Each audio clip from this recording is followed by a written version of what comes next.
Hey Tim, how are you?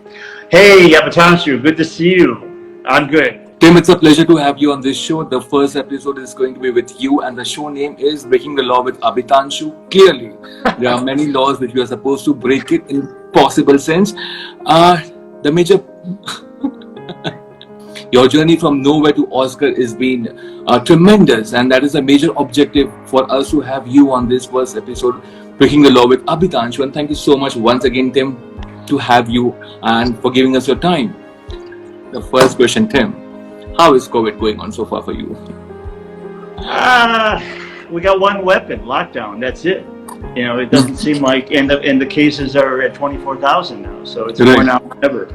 I remember when they were in the hundreds, and even when they were just breaking 1,000. The U.S. has gone crazy after having had it better, and India is just going up. So I think it's going to be a long lockdown. I don't know what else you can do with 1.3 billion people, other than keep them, from mixing too much. So that's going to be the deal. Tim, we recently got this information and the news. You recently got married last year. Very difficult question from my side. What is more challenging, to fight back through this virus or to be with your wife's lockdown? Well, it's funny, there was a warm-up period to being together this close, this much. So now we come into a situation where, there's very specific demands on my time. And Rena is an entrepreneur, so things come up when they come up. And she's got to do them when she's got to do them. And it may be right in the middle of almost anything. So, and then she would object to me having phone calls at specific times. So it's like, wait a minute, which is more chaotic? I can tell you when I'm not going to be available. You can't tell me. And so, we had a little bit, and we have an 8-year-old that we're adopting, and she's, not used to being this pent up. So what I noticed is we all have our little moments of boiling over. I'm sure. Everybody needs to okay, take a breath, stand back, it's going to be okay. But, we all go through our ah! And luckily we don't all three go through it at the same time. Otherwise that would be insanity. But it's all good, and fantastic. We're doing great. Fantastic. Yeah. Tim, your journey has been really amazing. I think your journey from nowhere to somewhere, I think in terms of Oscar, how did you manage to reach out to a place called Oscar and coming from a background which has no family connection, which I'm really keen to know is, how was the journey? Was it difficult? Was it tough? And how did you make it in a world which has got so much competition, which has got so much possibility in terms of failures are on a very high stakes? How did you break this law? I would say I had the right talent at the right time, and I followed my nose. Okay. My nose, I didn't know where I was going, but one thing led to another, led to another. I trusted, I went with it, those things sounded good, and each thing led me to something. For a kid who grows up in Chicago, I don't know anybody's dad who's a director or works in TV. I knew one guy's dad who did on-air graphics. That was the closest brush with movie business or TV. Right. So I ended up with a job in public TV. I started doing on-air graphics. On-air graphics were just beginning to use light and photography and computers to make images that we hadn't seen before. And the next thing I know, I see a really cool project going. I go, hey, can I get on that? It was Tron, the movie. They were doing first the trailer logo for it, and then we got to do a 55-second piece of the movie. That set me up perfectly with the right skill set to figure out how to capture the emotion of a real person, because for the movie Total Recall. And so in the beginning of the movie, we have 9 people going through. One guy with a seeing eye dog. Arnold walks through, and obviously in this point in the movie, nobody has a weapon. Arnold was a superhero. Wow. He had an amazing body. Nobody just looked like him. He was supposed to wear these reflective balls, which is what we used back then. And they had front projection material on them, very manually made. We don't really want to see his body form. We just want to see the balls as best we can. So we tell his people that he should wear a black outfit. Okay.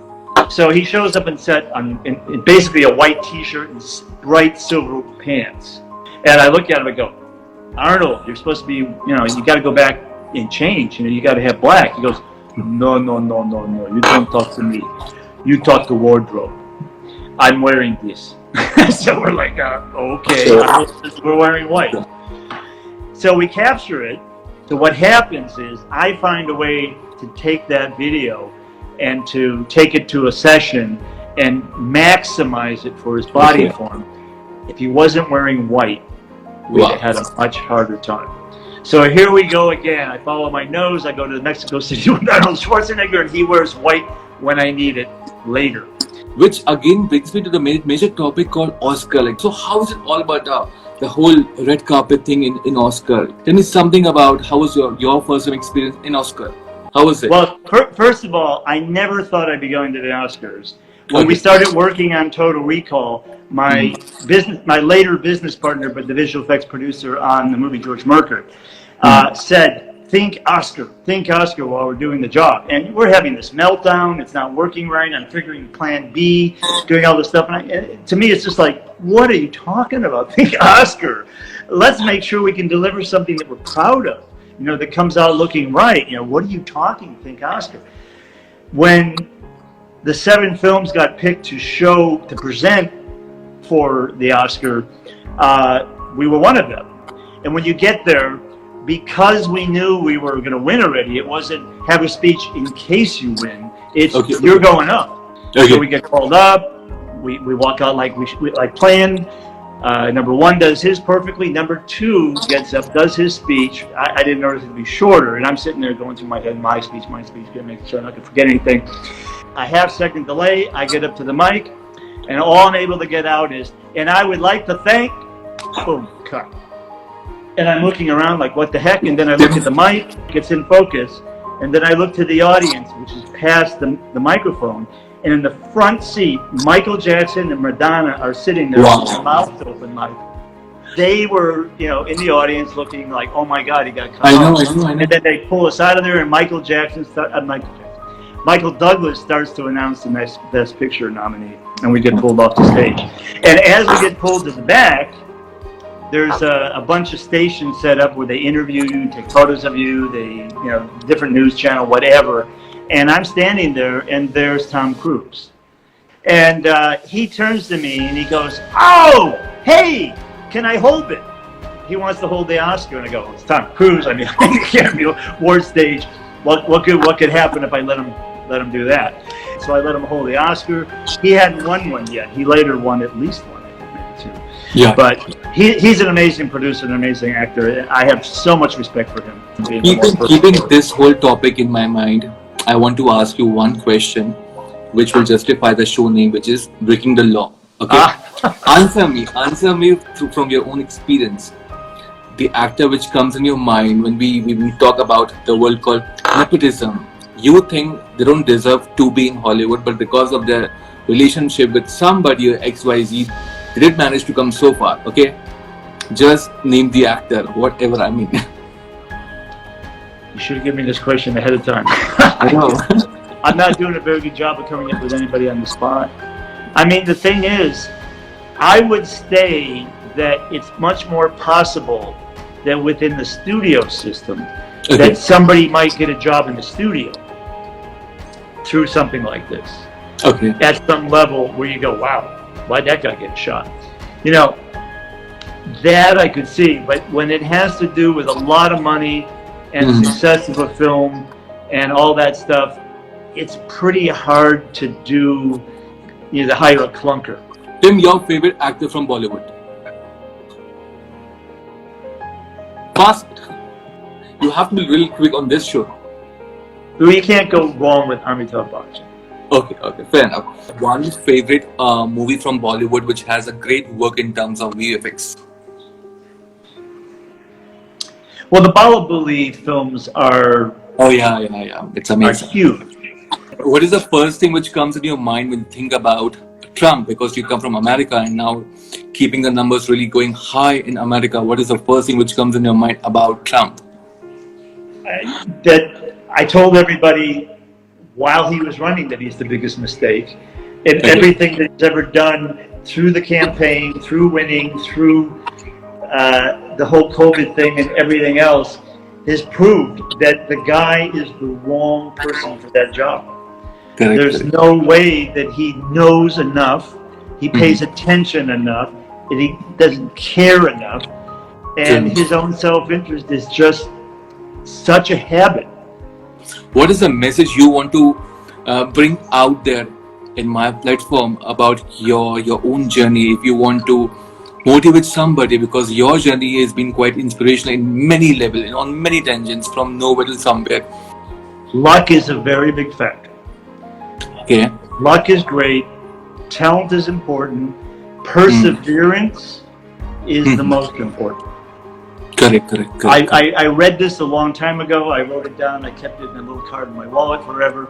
That there's nothing more common than talented people who don't get anywhere.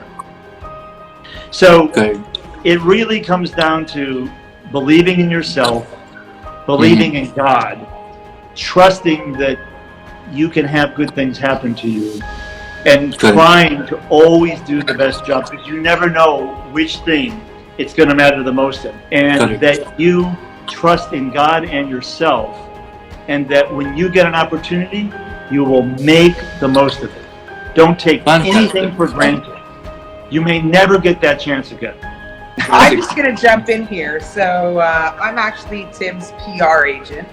If I have to describe my husband, I'm going to tell you that he is a pioneer in digital visual effects. When he started, there was not such a thing as digital visual effects. He didn't go to school for it. Also, he graduated with honors and a special distinction. What's it called? Summa cum laude. Summa cum laude. He had this amazing. I like your expression, Tim, at the moment. It's so speechless right now. He's just an incredible man. He's working on the top films such as Dunkirk and First Man as the last films that he worked on. And this guy is super talented. He works on the 3D. He does an amazing job on the 3D work. Dunkirk had a lot of 3D work, and not everybody can do this, but this guy can do it really fucking amazing. Anyways, it's lovely to see you also, Rina. Much love. Tim, take care. Bye, Rina. Have a good day. Bye. Bye. Bye-bye. Take care.